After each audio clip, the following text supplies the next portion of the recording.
உயிர்த்தெழுந்த இயேசு கிறிஸ்து நாமத்திலே வாழ்த்துக்கள். பிரியமானவர்களே, தேவ பிள்ளைகளே, எதேர்ச்சியா பார்த்துக் கொண்டிருக்க யாராக இருந்தாலும் சரி, இன்னைக்கு ஆண்டவர் உங்களை இதை பார்க்க உங்களுக்கு ஒரு ஸ்லாக்கியத்தை கொடுத்திருக்காரு. நீங்கள் ஆசீர்வதிக்கப்பட்டவர்கள். நாம் ஆசீர்வதிக்கப்பட்டவர்கள். இதில் ரட்சிக்கப்பட்ட சகோதர சகோதரிகள் நினைத்து கொண்டிருக்கலாம். நான் என் நண்பர்களை பார்த்தேன், சொந்தங்களை பார்த்தேன். அவங்களாம் ஆண்டவரை ஏற்றுக்கொள்ளவில்லை. ஆண்டவர்களை பற்றி அவங்கள சொல்லியிருக்கேன்.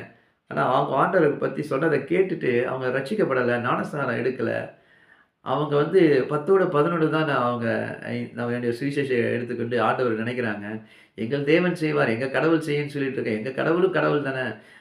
அவர் எங்களுக்கு செய்வார், அவங்களுக்கு போதும்ன்னு சொல்லிட்டு அவங்க இருக்கிறாங்க. ஆனா அவங்கெல்லாம் நல்ல ஒரு நிலைமையில இருக்காங்க. ஃபைனான்ஷியலா பெரிய பொசிஷன்ல இருக்காங்க. அவங்க பிள்ளைங்கலாம் அவங்க நினைச்சபடி ஃபாரின் போறாங்க, மேல் படிப்பு ஃபாரின் போறாங்க. அப்படிப்பட்ட ஒரு உயர்ந்த ஸ்தானத்துல இருக்கிறாங்க. எதையும் அவங்களுக்கு வாங்கக்கூடிய கெப்பாசிட்டியும் அவங்க அஃபோர்ட் பண்ண கெப்பாசிட்டி அவங்கள்ட்ட இருக்கு. ஆனா, எ ரட்சிக்கப்பட்ட எனக்கு, நமக்கு அந்த காரியங்கள் வாய்க்கல. அப்படிப்பட்ட ஒரு பெரிய அதிசயம், அற்புதம் செய்யல அப்படின்னு நினைத்துக் கொண்டிருக்கலாம். சகோதர சகோதரிகளே, நீங்க வேறு பிரிக்கப்பட்டவர்கள். ஆண்டவர் உங்கள தரித்திரத்திலே வைக்கணும் அவருடைய திட்டம் கிடையாது. ஆனா உங்களுக்கு நினைச்சு பாருங்க, ரட்சிக்கப்பட்ட பிறகு ஆண்டவர் எத்தனை அற்புதம் செஞ்சிருக்காரு. ரட்சிக்கப்பட்டதே பெரிய அதிசயம் தானே. மறைபொருளை ஆண்டவர் வெளிப்படுத்தியிருக்கிறாரே.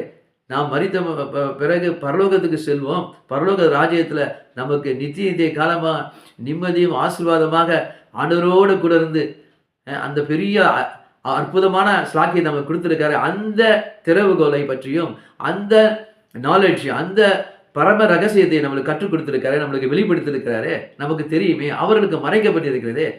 அவர்கள் என்னதான் ஒரு ஆசீர்வாதம் பெற்றுக்கொண்டாலும் அவங்கள தப்பா சொல்லல. அவங்க ரட்சிக்கப்படணும். அதுதான் நம்மளுடைய ஜெபம். ரட்சிக்கப்படாம நம்மளை அசட்டை பண்ணி அவங்க ஆண்டவரை ஏற்றுக்கொள்ளவில்லை என்றால், அவங்களுடைய மரணத்துக்கு அப்புறம் அவங்க எங்கே போவார்கள்?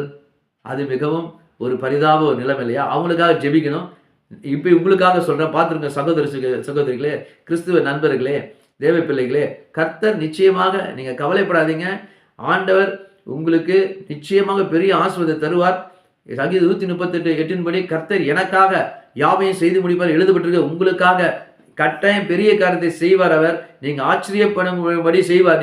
நீங்க பயப்படாதீங்க. டிலே ஆயிடுச்சு, இல்ல இது நடக்கல, பெரிய அற்புதம் காணலன்னு தயவு செய்து நீங்க மனம் கலங்கி போவாதீங்க. ஆண்டவரை பற்றி கொண்டு இருக்கீங்களா, உன்ன ஜெபிங்க, உன்ன ஊழியம் செய்யுங்க, உன்ன நீங்க உத்தமத்துல நடங்க. கர்த்தர் பெரிய காரியம் சார். தினமனதா இருந்து கர்த்தருக்கே காத்திருன்னு எழுதப்பட்டிருக்கு. சங்கீதம் 27:14 நீங்க கர்த்தருக்கே காத்திருக்கீங்க. ஆனா கர்த்தர் உங்களை வெட்கப்படுத்த மாட்டார். உங்களோட ஆசீர்வாதம் எல்லார் ஆசீர்வாத காட்டிலும் மிக பெரியதா இருக்கும். அது உறுதியா இருக்கும், நிம்மதியா இருக்கும். இயேசு கிறிஸ்து நாமத்தில் நடந்துருச்சு. நீங்க கவலைப்படாதீங்க.